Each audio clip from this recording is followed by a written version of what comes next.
Hi, everybody. We're starting out with one of the most important topics in information security, and that's risk management. And of course, we'll look at some security basics as well. What we want to do from the very beginning is frame security in the realm of risk, because that's what allows us to make good business decisions that support the security function while also making sure that we delivered value to the business. So we're going to start off with risk management and security overview. And then we're going to focus a bit more closely on risk and look at the 4 phases of the risk management life cycle: risk identification, risk assessment, risk mitigation, and risk monitoring. From there, we're going to see how looking at risk allows us to identify information security priorities. We'll also discuss audits, vulnerability assessments, and penetration tests. When we talk about information security, a lot of things come to mind. But our focus here is on our need to protect organizational assets, commensurate with the value of the assets, and then threats and vulnerabilities. That last part is important: commensurate with the value of the assets, and the threats and vulnerabilities. If you've ever heard the statement, you can never have too much security, that's actually not true. You can definitely have too much security. It needs to be appropriate for the assets you are protecting and be reduced to a level that is acceptable to senior leadership. For example, you probably wouldn't have a retina scan system to protect your house, as that is too expensive and not commensurate with the assets that you need to protect. But if you were protecting a top secret government information, a retina scan might make sense.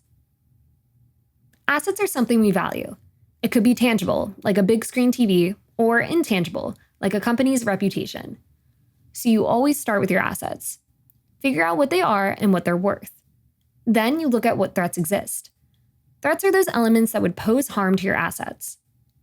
Now, a threat is only going to be successful if there's a weakness.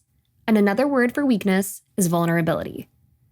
So when we talk about risk, we think in terms of those 3 things coming together: asset, threat, and vulnerability. So when I'm looking to implement a security control, which is something that mitigates risk, I need to think about the value of the assets I'm protecting, as well as the threats and vulnerabilities. Otherwise, I may spend too much on security, or I may not spend enough. So the question is, how much security is enough?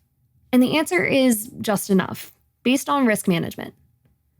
Now, often, when you implement a control to mitigate risk, it doesn't eliminate all risk, and the amount of risk that is left over is called residual risk.